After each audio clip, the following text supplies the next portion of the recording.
Hey everyone, welcome back to Underreported Stories, where I cover the news that CNN, MSNBC, and Fox News fail to report on or don't report on enough. Wow, guys, I can't even do my own intro today. But today I am joined by Today is America personality, Cam Higby, and I already explained to Cam that I feel like low energy Jeb Bush. I'm just not feeling myself after that debate last night. Hello, everyone. Thanks for having me, Chrissy. Of course. Did you stay up and watch that treachery last night? I did. I streamed the whole thing and fact-checked it live. Oh my gosh. I actually noticed towards the end of the debate that my heart started, my heart was racing more than I thought it was going to be. I don't know how to put it. Just the whole thing kind of had me on edge, and it just took a long time to fall asleep. And whew, it was a lot. Did she seem super nervous to you? I don't know. It's really hard. I actually do genuinely feel like it is hard to analyze females on a debate stage. It's really easy to compare men. You have a lot of history to look back on. You can compare them to each other. It is hard. The dry mouth was personally really throwing me off. If Trump had it, I would equally be just disgusted. And her voice drives me up a wall. I say it about Amy Coney Barrett too. So it's not a politics thing. It's just like her voice sounds like nails on a chalkboard. It's awful. So there were just a lot of things going against her. I wouldn't say nervous was the right word, but I wouldn't say calculated either. It was somewhere in between there where she had her things she needed to say, and then in between she was just kind of like, all right, well, I guess we're making this up on the spot. Yeah, I think she seemed actually super calculated, but not in a good way. Calculated in that she was flawlessly able to avoid every single question that she was asked without any comment from the moderators.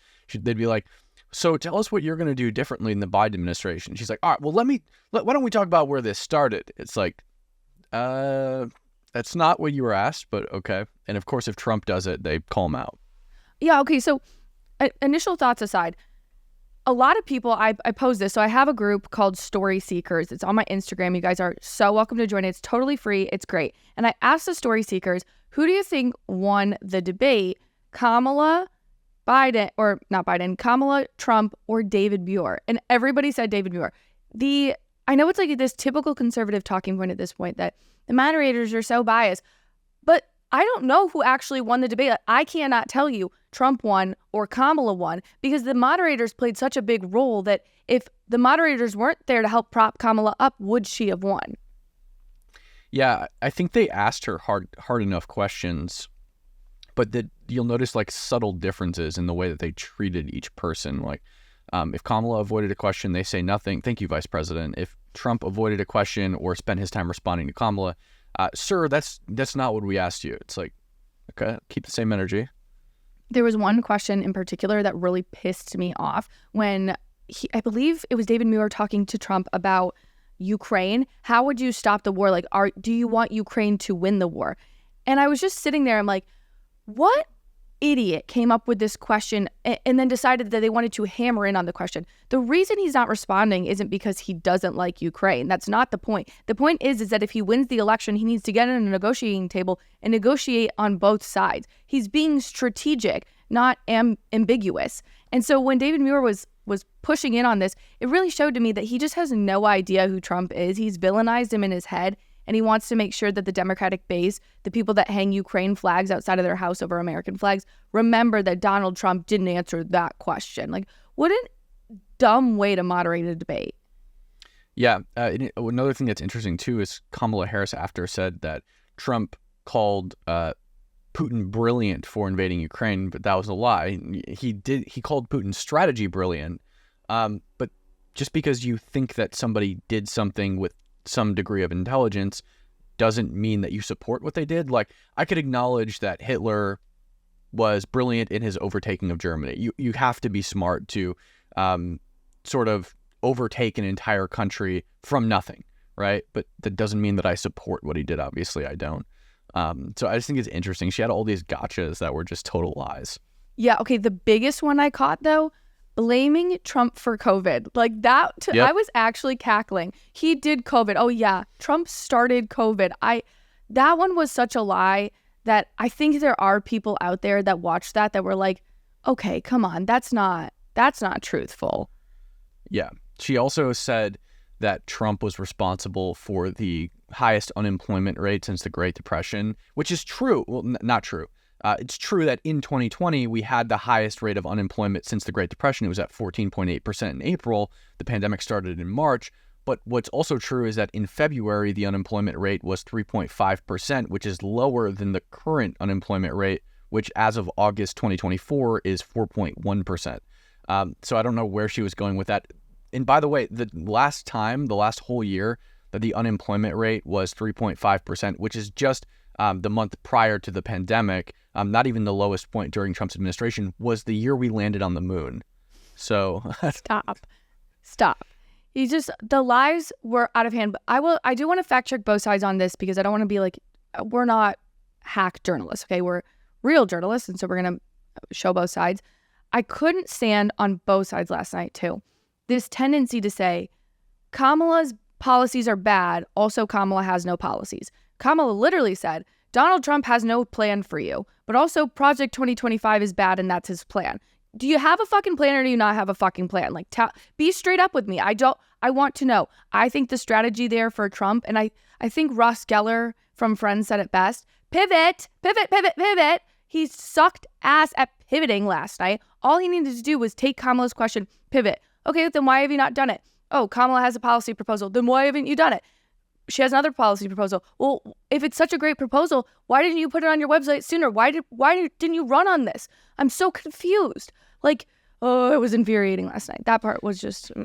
Yeah, I did hear a lot of people say that they were upset when Trump could have slam dunked a lot of questions and just pivoted away from them.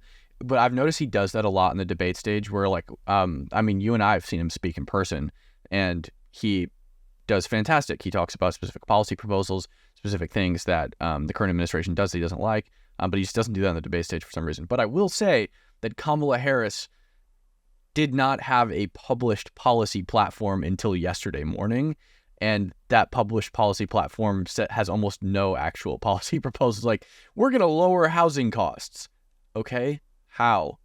Proceeds to not answer the question in her own policy platform, and then says, well, we're going to give $25,000 grants to, people who are buying their homes for the first time. That's not lowering the cost of housing. That's just mitigating high prices. Yeah, that was what I was really irritated. Like, I wish there are some moments I get way over my britches. I would be horrible on a debate stage. I'm Canadian, so I can't run for president, but no one should ever want to put me up there, okay? But I was sitting there, I'm like, oh, I want to be in your place because I just want to yell and say, and just hammer in on something Trump said only once. Kamala has this massive proposal to give, I believe, startups like $50,000 grants. Okay, well, first off, why have you not already done this if this is such a genius plan? Second, you made a promise time and time again to get young people to vote for you that you were going to mitigate, if not wipe out, student loans. It's been 4 years. People are still paying their student loans. Why the heck should we believe you that you're going to give startup businesses $50,000? You're going to then put people in a position where they go, okay, well, I'm going to start my business if Kamala gets in office. I'm going to get a $50,000 loan. You'll take the loan. You won't get the money back. Like, I wish he was just hammering her on that time and time and time again, because that's where he needed to spend his time instead of talking about crowd size, not a dick measuring competition. Yeah. Yeah, I agree with you totally. I think that he should have hammered harder on those things, but he's just, in debates, he's all rhetoric for some reason. I know. It infuriates me. I want to pull up a couple of my favorite moments, too. I tweeted this out yesterday, that the abortion issue is clearly Kamala's, she does better at it. She's just got it. Trump, for whatever reason, is trying to teeter this line. I think after watching him over a period of time, I understand where he stands on abortion, but it takes a lot more than just a debate. Kamala's position on abortion is quite clear. Abortion up until the moment of birth. She can lie about it on the debate stage all she wants. That is clear. She utilizes this line, oh, well, I'm going to restore Roe versus Wade. Okay, well, restoring Roe versus Wade would most of the time put pregnancies or abortions at a 15-week limit, but whatever. And be illegal. Right, exactly. So she literally said on the debate stage, Kamala, Donald Trump is going to lie to you. Also, Kamala, the federal government is going to have a monitor to oversee your pregnancies and miscarriages if Donald Trump is president. Do you remember that part? Yeah. What the fuck? Correct me if I'm wrong. This is how people see it, as like this, through see the debate through this lens of propaganda, because come on, we lived through Donald Trump. If he really wanted to have a federal government monitor to see everybody's miscarriages, he would have done it in his 4 years in office. Yeah, she said so much stuff related to this topic that was just not true. Like, she said late-term abortions don't happen, particularly in like the 8 and 7 month periods. 8-month abortions are rare. They account for less than 1% of all abortions, in less than 1,000 per year, but they do happen. And 7-month abortions are 1.3% of all abortions that happen every year. Definitely happening. And she also said that people bleed out because doctors are afraid to treat miscarriages, which does happen. It's happened 3 times since Roe v. Wade was overturned in Texas, Tennessee, and Idaho. However, every single state in the country that makes an exception that makes restrictive abortion laws makes an exception if the mother's life is in danger. So if you are a doctor and you are afraid to perform on somebody's miscarriage because you're afraid you'll go to jail due to an abortion law, you should have your license revoked immediately, because you're clearly not keeping up to date with the law that pertains to the procedures you're carrying out.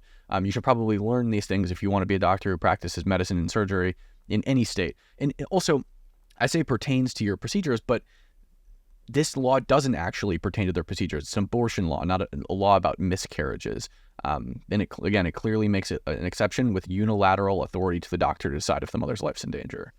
I didn't know that about the Tennessee, Texas, and Idaho. I mean, it breathes life, unfortunately, into these allegations. And when you see even like the smallest bit of truth, you'll run with it. And that's kind of the same thing with what Donald Trump did. And he just ran with this migrant story about migrants eating pets in Ohio. I did extensive research into this, fact checking, obviously seeing a lot of our friends that are on the ground out there covering this and reporting on this. And while there are now officially, we have evidence in favor of the side of the argument that there are ducks being eaten, we have not heard a single bit of evidence that migrants are eating pets. And I really like to differentiate between that ducks and geese are not your household pet. The only time we have a single instance of that is an Ohio resident. And I was really irritated when he brought that up last night. I'm like, immigration is your issue. Oh my gosh, don't say the word pet. Just say ducks and geese. Just say ducks and geese. They're not pets. I was just like, I know it's so memeable, but it was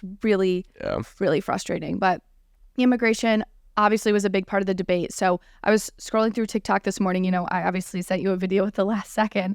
And audience, I would usually cut the video up to the most important parts, but I just think this clip is worth listening to all 3 minutes.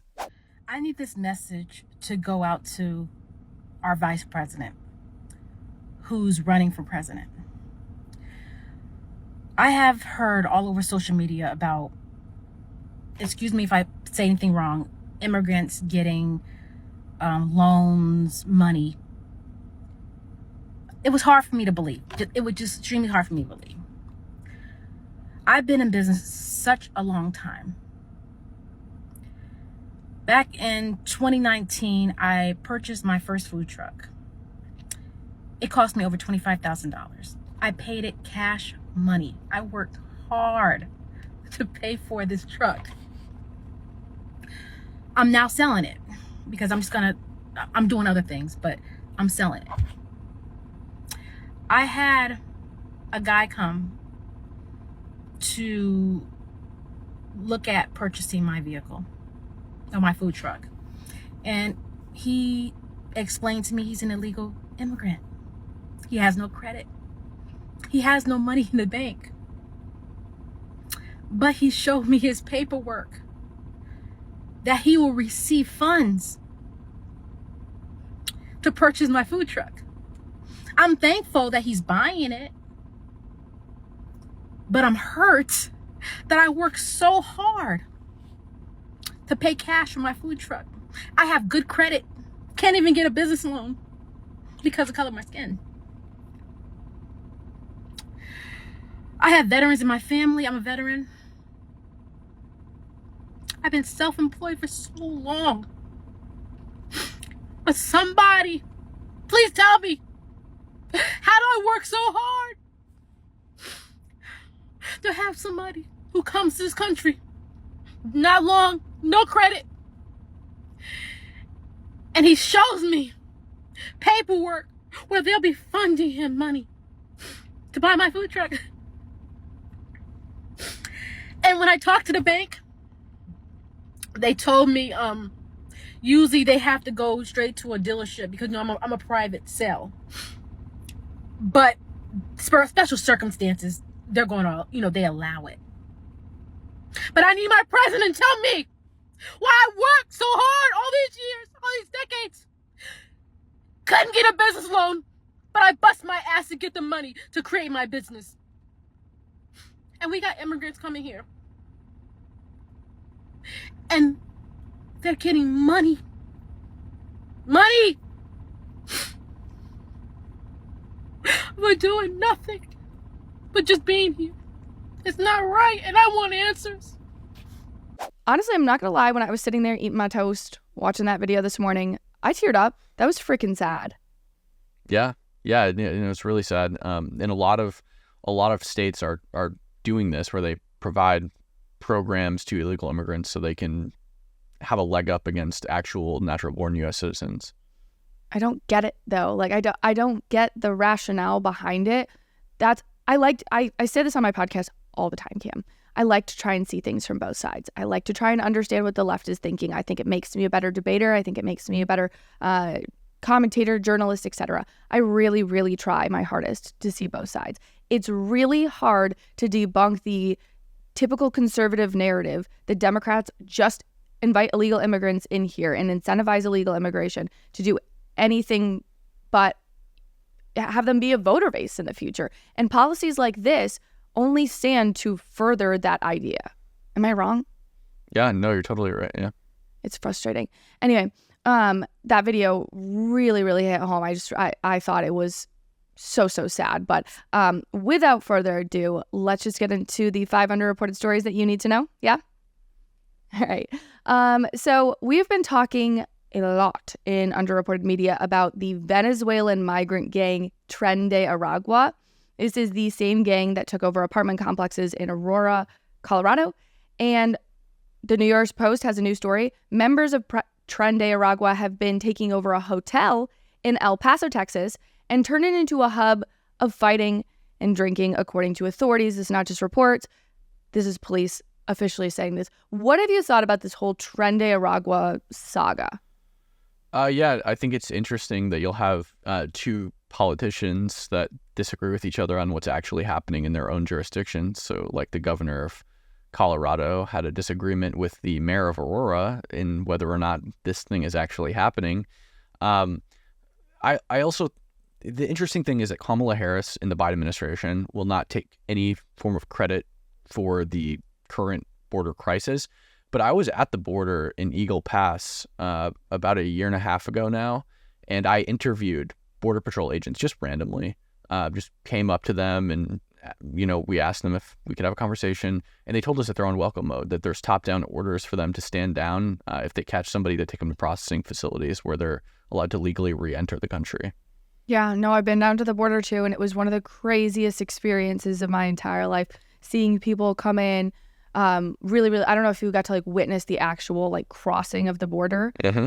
Freaking nuts. It's nuts. I can't believe that this is actually happening.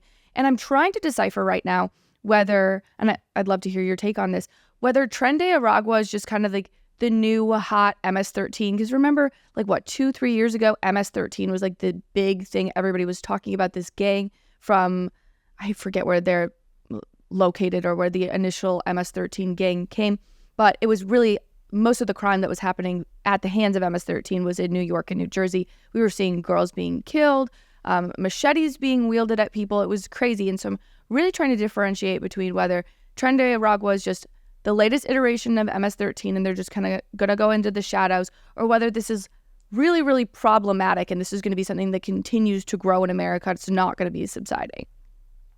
Yeah, I don't know. I think right now, I think that different gangs, groups, and organizations, particularly criminal or terrorist organizations, have fluctuated popularity. So they become popular and then not popular. You had Al-Qaeda, ISIS-K, ISIS, all have different fluctuations of popularity and control. I think maybe that's what's happening with Tren de Aragua.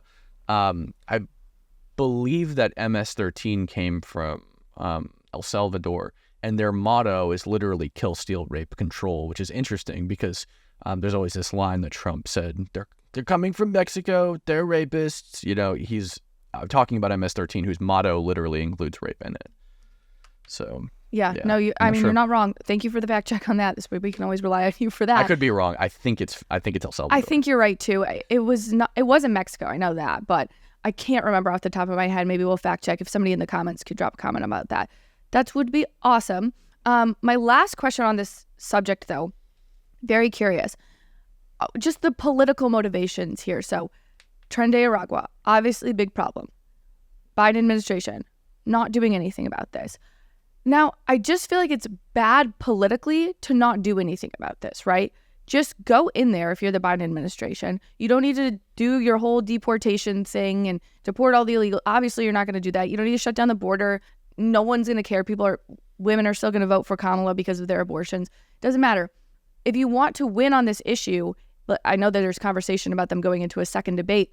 If you want to win on the issue or at least shut down part of the conversation about this, just get rid or deport some of the Tren de Aragua members, get videotape of that, and put that everywhere. If I was the Kamala campaign, that'd be the first thing I was doing. Look, there are gangs here in the country. We're getting rid of them because we have border policies. I don't know, something.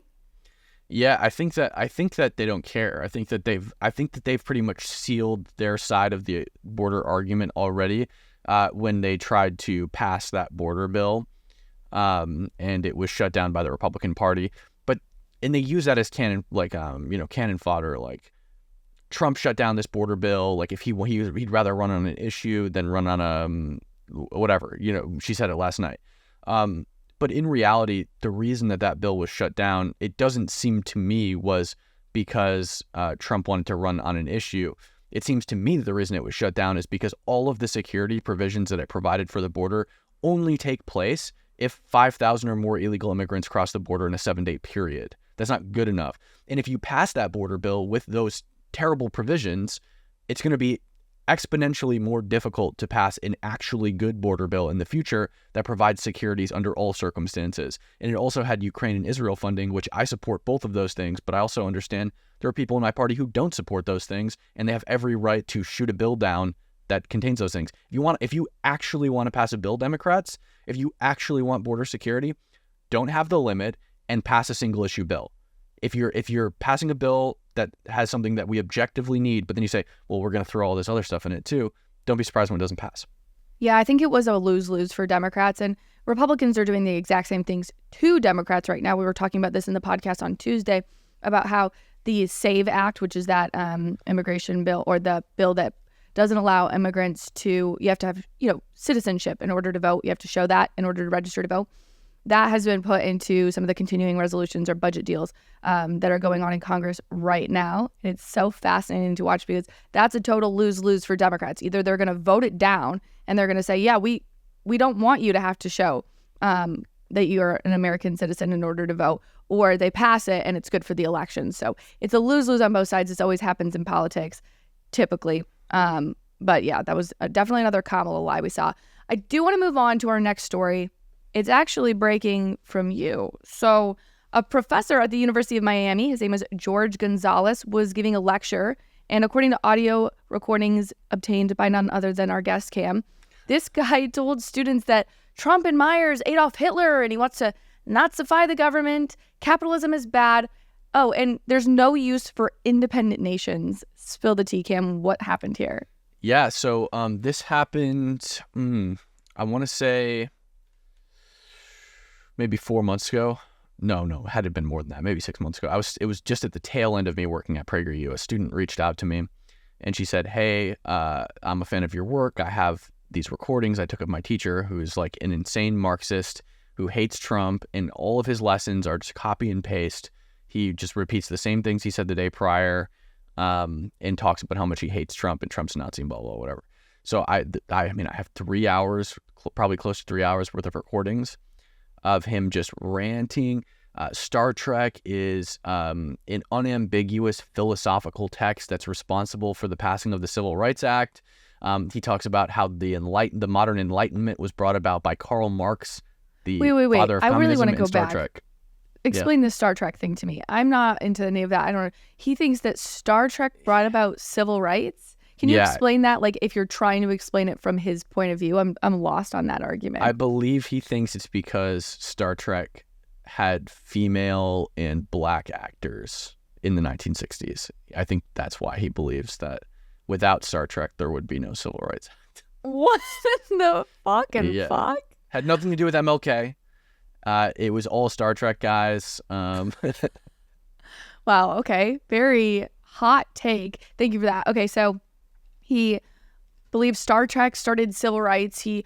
Let's elaborate on this independent nations thing. What happened? What's this? What was his rant on this? Yeah. So he was in a rant about how Trump.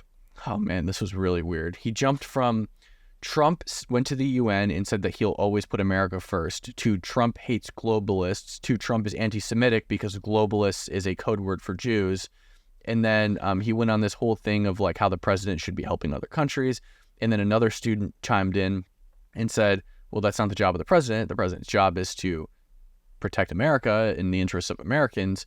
And he said, well, helping other countries, helping the entire world is helping Americans because Americans are in the entire world. And it's like, what the hell? And then somebody said, well, okay, so with this logic, what's the point of independent nations? And he said, well, there really is no point. There's no, and this is a classroom. He's teaching this at an accredited university, Miami, that there's no point for countries. Okay, this reminds me so much. I went to Michigan State for college. Everybody knows that. I'll shut up about it.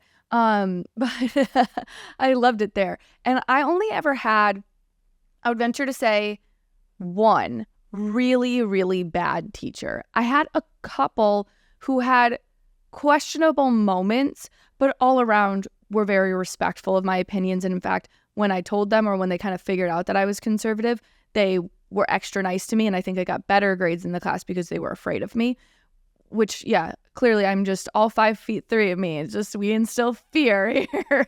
But I did have this one professor who, she would just preach from the lectern in the same way. When students would try to combat her, she really tried to belittle them. And I think that's really what's irritating to me.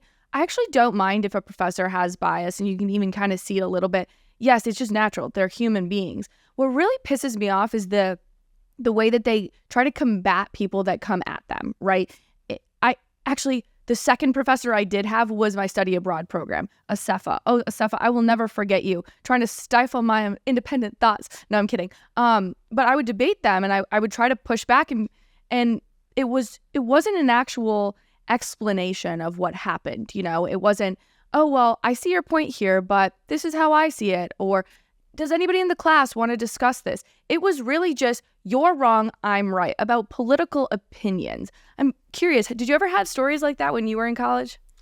Yeah, I actually had a professor that got very, very lucky because she was Palestinian, and she would rant about Israel, how bad it is, and the Palestinian issues in a political, not even a political sociology class, in a sociology class.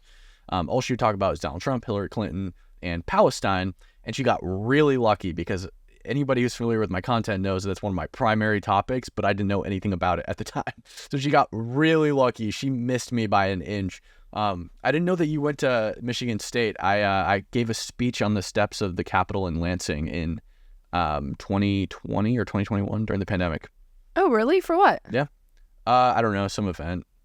It was hard to keep track of them. Just so popular. Yeah. Some event. I don't know. It was a speech about shutdowns. Yeah. Oh, you know what? I saw a lot of those protests. Those were wild. The Michigan people, it's very fascinating to me. You know, I think Michigan is such an interesting state. It's so fun. Everyone's so obsessed with Pennsylvania. Michigan is so freaking fascinating because you can be in parts where you would just traditionally think that it would be liberal and it's really conservative. And then you'd be in parts where you would think it would be more conservative and it's really liberal. It's kind of ass backwards over there. I did a man on the street in Detroit, and some of them went really viral because it was just a bunch of people who look like they would, I mean, in all honesty, if you're being biased, they look like they're going to vote for Kamala, or at the time it was Biden. And they're like, nah, I like my pocketbook. I'm going to vote for Trump. It was crazy to watch. Yeah. So crazy. Cold though. Oh, yeah. Why do you think I'm in Tennessee? We had to move out of there. Absolutely not. Right. Okay. Right. I want to get into actually this topic that you were saying, the Israeli-Palestine or Palestinian conflict. It is obviously a very nuanced debate, but you love talking about this topic, which is great because I don't really talk about it that much relative to like how big it is in the news. But there's a crazy story that I want to bring up. It is that Harvard University right now is refusing to cooperate with a New York district attorney's investigation into an assault on an Israeli business student. So basically 2 students were there at a protest following October 7th in 2023. And it's on video. You can see these 2 Harvard students beating up a Jewish student. And so the students' names are, by the way, are Elam Teddy Tamaktlo and Ibrahim Barmal. Sorry, I'm not good with names. They were charged with connection to the assault back in May. And court records now show that the arraignments have to keep getting postponed because Harvard refuses to cooperate in this investigation. Can you see any reasonable explanation for this? Like I said, we try to see some side of this. I don't understand why they're literally obstructing justice. Yeah, I could see maybe Harvard doesn't want to lose the trust of their students, but when those students are violent criminals, I don't see any reason why you would want to retain their trust, right? They're violent criminals, make a statement. But unfortunately, Harvard has just become an absolute cesspool, so. Yeah, okay, this is what I really want to hammer in on with you, Cam, though, because I want to, I don't care if we don't talk about anything else for the rest of the show. This really bugs me. Why do you think the most elite universities are such a hub for anti-Semitism? I feel like this is really rude of me to insinuate, but I'm kind of a normie too. I just happen to get into this.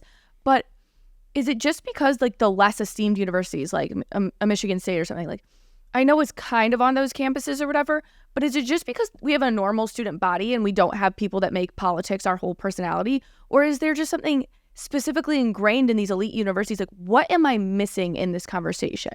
Yeah, I've talked to a lot of journalists about this, people who have been covering this stuff for 20 years. And I'll tell you exactly why these universities are like this. It's because the professors, the teachers at these universities, all the journalists that I've talked to have been doing this for 20 years, tell me that the professors at these schools, particularly, maybe not so much, probably a little bit Harvard actually, but more so schools that are more focused on liberal arts, whereas Harvard is more on law. It's because a lot of the people who were out protesting 20, 30 years ago in the streets and doing the exact same thing that they're doing now are now professors. They're now leading the universities. That's why, because they hired criminals, people who had previously gone to jail for violently protesting, as their professors. That's why. Interesting. So Yep. the way that the professors talk about kind of the aggrieved, I mean, I think you've heard the word 1,000 times in conservative circles, the coalition of the oppressed, that these people come together, the professors look at this and say, oh, okay, well, this is the oppressed person, so I need to teach my class to uplift the oppressed people, and this is what the students are learning. Then the students go, okay, well, I'm just going to copy my professor and go out and do this. Yeah, and there's a new doctrine on the street. It's resistance is always justified, and the oppressor can never be, or the oppressed can never be wrong. So by this logic, if I was a black man who was sold into slavery in the 1600s, it would be perfectly justified for me, in the name of resistance, to go and kill 10,000 white babies, despite the fact that those white babies had never done anything to me. It is never justified to kill innocent people. It does not matter if those people are the same color as somebody else who's not innocent. It doesn't matter if you're oppressed. It's never justified to kill innocent people. I think where my head went after you made those comments, though, was I really think this is why people try to silence black voices on the right, because if the ideology is, well, based on your skin color or your level of oppression, your opinion matters more. If the right elevates voices like Candace Owens or Amal Akapanobi, however you say her last name, those people then have credibility. Do you know what I mean? Yeah. It just makes it hard for them. But what they're doing is horrible. And do you know how horrible, actually, speaking of things that are terrible, your tap water is, or even your Brita filter? It's disgusting, you guys. Go and change your Brita filter. Don't water tell me quality, yeah, it is. Water quality is going down the drain in America. And if you want to ensure that you're getting the highest quality water while also supporting your values, look no further than Freedom 2.0. It's like H2O, but with the freedom, okay? It is a dedicated America First company to bringing you high-quality reverse osmosis water. And the best part is you can get a subscription so you never go thirsty. You never get Kamala's dry mouth, okay? Check the link in the show notes. Supporting this company supports the show and American values. Okay, let's get into our next story. More anti-Semitism. I just really wanted to hammer this topic while I was with you, Cam, because I know you love it. Yeah. So the president of the University of Maryland allowed protesters on campus to rally the day after October 7th, and a civilian reached out to the president of University of Maryland and said, hey, why are you doing this? Why are you allowing people that are in support of terrorists to rally on your campus? And we'll get to the conversation of free speech, but just the facts of the case. The president then responded to the civilian and said that he was using faculty research to prove that the Palestinian flag and the Palestinian movement does not support terrorism. But then there was an investigation into that email that uncovered that the faculty research cited is text that was copy and pasted from ChatGPT. What a weedy. Okay, so much to dive into. Let's start with the president's actions on this. What do we think? Yeah, I don't know why any college university is allowing people who are known to be violent to rally on their campuses. It's resulted time and time again all across the country in people being injured, Jewish people not being allowed to traverse their own campuses, and yeah. A Maryland one of the residents, the civilian that I was referencing in the email to the president of University of Maryland, he said that, or the resident, asked whether the president of Maryland would allow the Confederate flag on campus. And I thought that was really interesting because I think the answer flat out is no. Across the country, I don't think you would be allowed to have the Confederate flag on campus. And I think that's really where I get in my own head about discussing this, because I'm like, it's free speech, if you want to be a terrorist sympathizer and you want to carry the Palestinian flag and say you support Hamas, you unfortunately or not have that right to do that here in America. I'm super in favor of that free speech, but I wish people, didn't hold those views because they're disgusting. But I do think that the universities would have no problem outlawing that free speech for the Confederate flag. We can all agree that's abhorrent behavior, right? To stand in favor of slavery and a broken civil union. Yet we're going to allow the Palestinian flag. Where do you draw the line? Well, I wanted to say, I think that another interesting question, like the one you asked earlier, was what's with the correlation of high-ranking universities and the use of plagiarism in ChatGPT.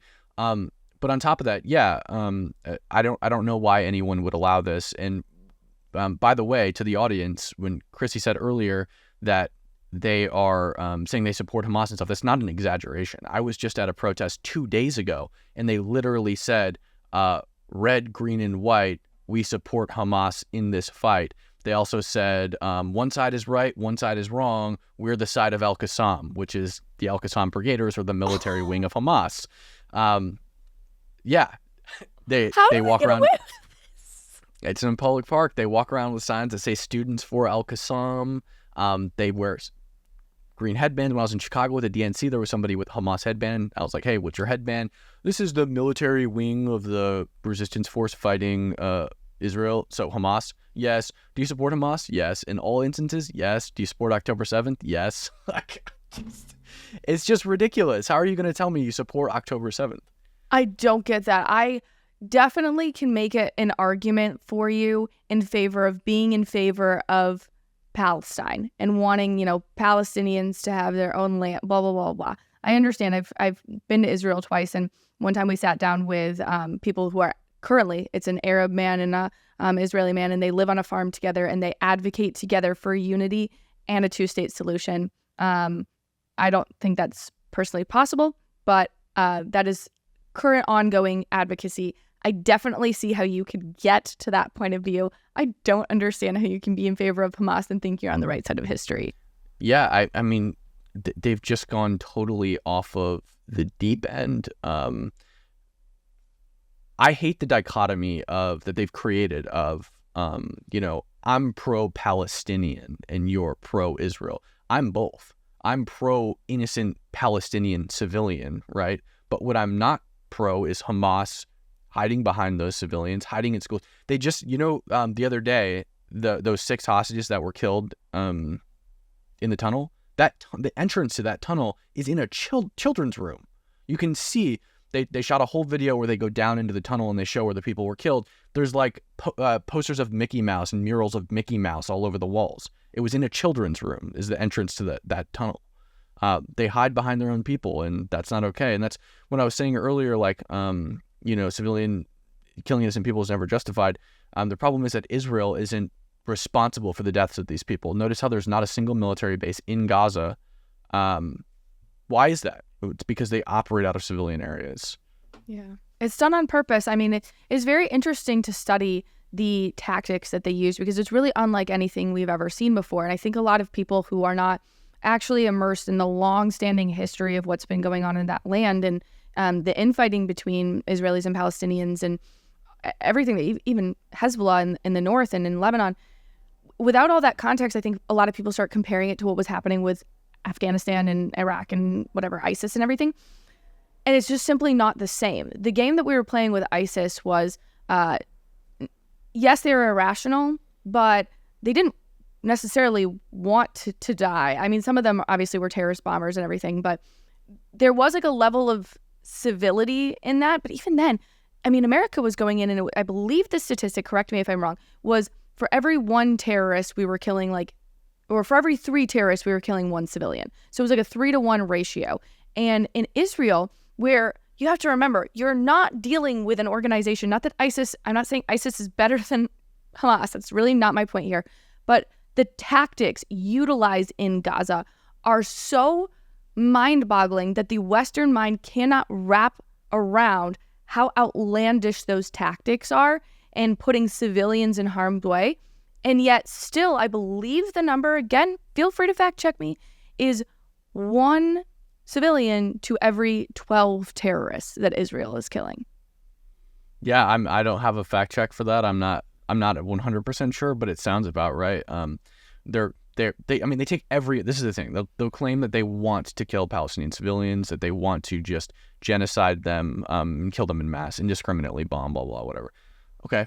So if they wanted to do that, you could argue that why don't they just nuke them? But obviously, that might look a little bad on the world stage. But what they could get away with is not dropping leaflets, not making mass phone calls to buildings before they bomb them, not sending out mass text messages to buildings before they bomb them, not setting up humanitarian zones, not shipping in 200 boxes of food every single day through the Karim Shalom crossing, not sending them 3,000 calories per day per person, which is more than you or I eat probably combined in a single day. Yeah, exactly.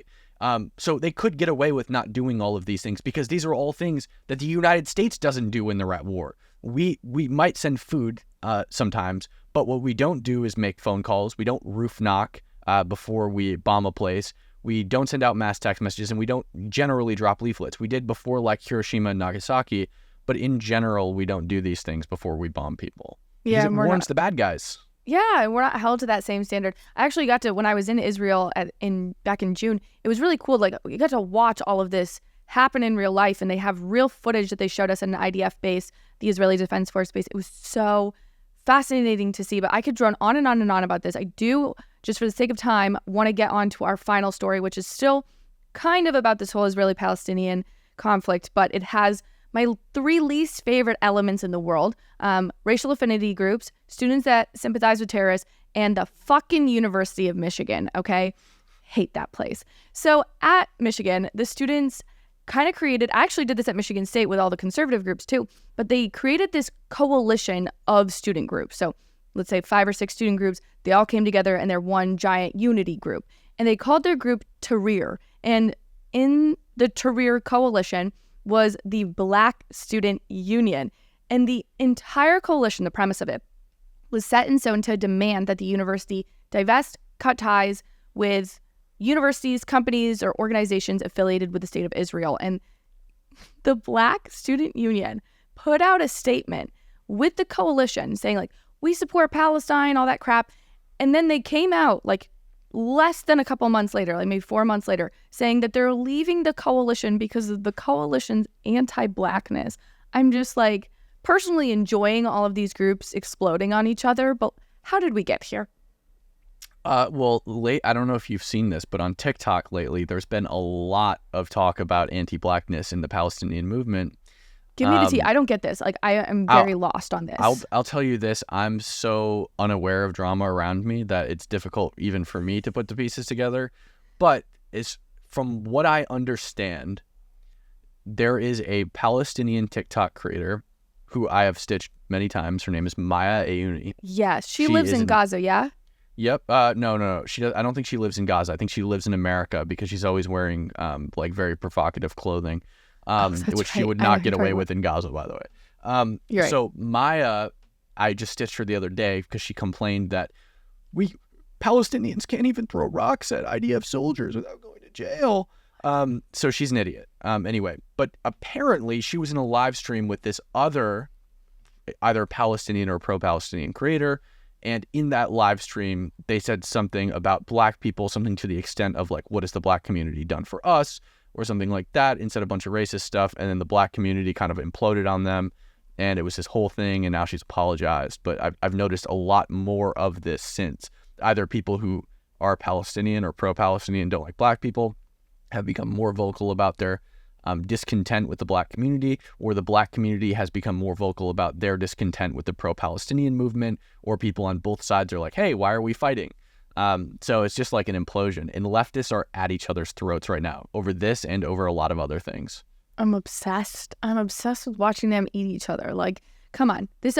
We see this happen on the right, and the problem is that it's not an underreported story. It's not like drama that we see on the side in TikTok. It's everywhere. It explodes everywhere. One Republican disagrees with another Republican, and it's front page news running in Politico every day for the next week. You have literal coalitions where their entire identity is their race, which is sad. I wish it was something bigger. I personally obviously wish it was like Christianity and then American and then, I wish that's how it was. But like, no, it's not their religious affiliation or where they're from or anything like that. No, their affiliation is entirely with their sexuality or their race. It's freaking weird. But watching them go at each other like that, it's just chef's kiss, What more could you ask for? Yeah. And one of my big things that a lot of my like content makeup is I stitch people, I debunk people. So on my backup account on TikTok, I've catered my algorithm. I built that brick by brick to have just leftist stuff in my algorithm. And I can't even find anything right now because I kid you not, they're not stitching conservatives anymore. They're stitching each other.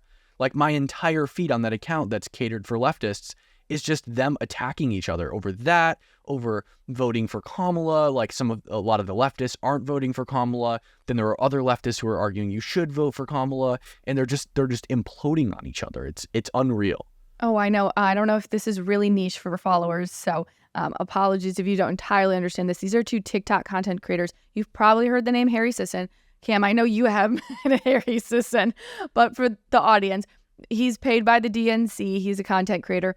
And then there's this other creator named Victoria. And Victoria started the whole organization, I believe it's called Gen Z for Change, that funded Harry Sisson. And they're going at each other, stitching each other's videos back and forth. It's freaking funny to watch these young creators just have way too much access to the internet. Yeah. I'll say that I actually agree with Harry's side of that whole thing, just because he's like pro-Israel, or I guess somewhat pro-Israel, and Victoria's going at him because he was going to vote for Joe Biden, and it's genocide Joe, and Victoria has just totally imploded on herself. I've met both of them in real life. They're both generally fine people. I actually like hanging out with Harry. He's an all right dude, right? I'm titling this Cam Higby. He's just politically bankrupt. I can't explain it in any other way. He's a good kid, terrible political beliefs, and should step out of the limelight and go hit a bar. Yes. He would have had so much fun at the RNC with us. He would have. Yeah, he would have loved it. Oh my gosh. All right. Well, before we wrap up today's show, I do want to talk about one last story. So you and I would just can't believe I'm seeing this, but you and Candace Owens seem to have something in common. You couldn't have further views apart from each other on Palestine and Israel, but you are both currently facing censorship on YouTube. So there are some differences, and let me clarify them. Candace Owens claims she was taking the week off this week because of a strike on YouTube, and she blamed it on Zionists, complaining that it was, Zionists that went and repeatedly reported her video of an interview she did with Kanye West. So, what are your thoughts on this? And also, we'll get to your side of the story. I've had YouTube strikes, and it doesn't stop me from posting on my channel. Yeah, well, it's kind of like if you've ever read the book Animal Farm by George Orwell, it's kind of like snowballs just coming back. It's always the Jews. They're always destroying everything, And it's also interesting because I get called a Jew all the time. I get called the K word. Everyone thinks I'm Jewish. It's so funny. But Candace Owens, I don't think she should be banned. I think she's an idiot. I think that she's wrong about almost everything that she's said lately. I think that when she debates Israel, and refuses to allow Destiny on her stream because he's a sexual deviant, but then was at his house 4 months prior, I think is very stupid. I think it's stupid that she brings on people like Dan Bilzerian and Andrew Tate, and I'm pretty sure Dan has a rock where his brain's supposed to be, to debate such a complex issue. But with all that being said, I think that she should be allowed to do those things. I don't think there should be anything restricting her from doing those things. I think that if she wants to make it her job and be monetized, I think that she should be allowed to do those things. And I don't think that YouTube should be stepping in and censoring people like they did with me. Yeah, I really couldn't agree more. I think you said that very eloquently, that we can disagree and agree with certain aspects of Candace. I think a lot of people love her and what a free thinker she is. But I've heard time and time again, especially from pastors, that sometimes the point of the debate is to come to a conclusion. And I understand being open-minded, but at a certain point, sometimes the point is to come to a conclusion and have some standards. And I feel like that's kind of what keeps happening with this Israeli-Palestinian debate on the right, is that people are just so obsessed with finding answers that it just becomes a circular argument at a point. And you're like, no, this person's the bad guy. No, actually, just kidding. I also see it this way. Everybody's the bad guy except for me. It's super weird way to argue. But I want you to get in onto your YouTube ban. What the heck happened? You got banned, banned. Yep, 0 strikes on my account. Banned. What the heck? Yep. So the Nashville shooter, for anybody who doesn't know, the Nashville shooter, the transgender Audrey Hale, her manifesto was released about a week ago. I covered it. The Tennessee Star released it. It's been like a year. It hasn't been released. And so I went through the pages on my stream and I just talked about it, how terrible it is, how disturbing it is, how disgusting it is. And the next morning, I went to check my analytics on YouTube and I noticed my account was like, you have to sign back in. And I'm like, what the hell's going on here? So I went over to the creator studio, said the same thing. And then I searched my name on YouTube and it did not exist. So and I checked my email and they sent me an email. It said that I was banned for violating their violent criminal organizations policy, which specifically says that you can't promote, aid, recruit for, or help or glorify violent criminal organizations or school shootings, which I did none of those things. I repeatedly talked about how bad it was, how disgusting Audrey Hale was, and talked about potentially we need to find a solution for all these mentally disturbed people that are doing these things. And no, they're banned. And I have I've appealed the ban. I've emailed YouTube's support email. I've emailed 2 representatives at YouTube and received no email back from anybody. Oh, that's so frustrating. I don't even see that side of it. If we're going to be dinging people for glorifying shooters by talking about their names or something like that, anything along those lines, which I'm sure you weren't glorifying that. I'm sure, I know you. You're not going to be doing that. Also, if the glorification comes in speaking the name, then you're going to have to ding every YouTube channel out there except for a handful of people, because it's just normal to do. Unfortunately, I kind of disagree with that. I think we should not be naming the shooters because it gives them the glory that they're seeking. But at the same time, I don't think that not saying it is going to massively change things. One thing I do want to clarify for the audience is maybe there was just a little confusion about how the YouTube strike system works. It's like baseball. It's 3 strikes, you're out. And the strikes kind of depend. So the first strike, there are certain restrictions. The second strike, there's more restrictions. And the third strike, there's even more restrictions. But you can get your strikes reversed. So, for instance, somebody you utilize somebody's content that you didn't mean to use, or they ding you on it for using their content. Like, Cam does stitch videos where he debates somebody and he uses the first portion of their videos and then he debunks them in the second portion. Some people will file a strike against you saying you're using my content. And so you can get a strike for a litany of reasons, but you can appeal them and get them taken away. That's totally normal. And you can get, 80 strikes on your channel over the course of a lifetime, but they could be repealed and taken down and you won't have your ban, or you won't get banned, or you won't have any problem utilizing it. That's why I was saying it's very confusing that Candace said she can't post at all, because there are other platforms, and also one strike doesn't stop you. I just had a strike on my channel very recently and I had no problems posting. But where Cam's situation is very different is he had no strikes and he just got his channel removed over this one video. Why? There's so many conversations that you have that are incredibly triggering to YouTube. Why do you think it was this one? I don't know. I think because maybe there was like a more clear case for why they should ban me, I guess. Like, I don't know. It's super interesting. I think, yeah, I don't know. You're like, still a mystery. Well, I really would love to encourage the audience to follow you on your new social media. I know you can't have YouTube, but Rumble, X, all the places. You're such a good follow for original sources. We've definitely cited you on the channel before. So guys, where can people find you on socials? Yeah, you can find me on Rumble. I am now posting on Rumble. I do have a new YouTube account, but it's not growing very well, so I'd prefer the other places. I'm on X. I have a pretty big presence there, and Instagram. And they should all, if you search Cam Higby, that should pop up on every platform. They are all in the notes, the show notes in the description, whether you're listening on YouTube, Rumble, X, Apple, or Spotify. They're all in there. Y'all, if you are a real one and you made it to the end of today's show, will you drop an orange emoji if you think Trump won the debate and a donkey emoji if you think Kamala won the debate? Thank you so much for your time, and I'll see you guys here next week. Thanks so much for tuning into the Underreported Stories podcast. Be sure to subscribe and download this podcast or share it with a friend. If you like what you heard, please leave a comment about how funny and intelligent I am. Thank you, friends. Bye.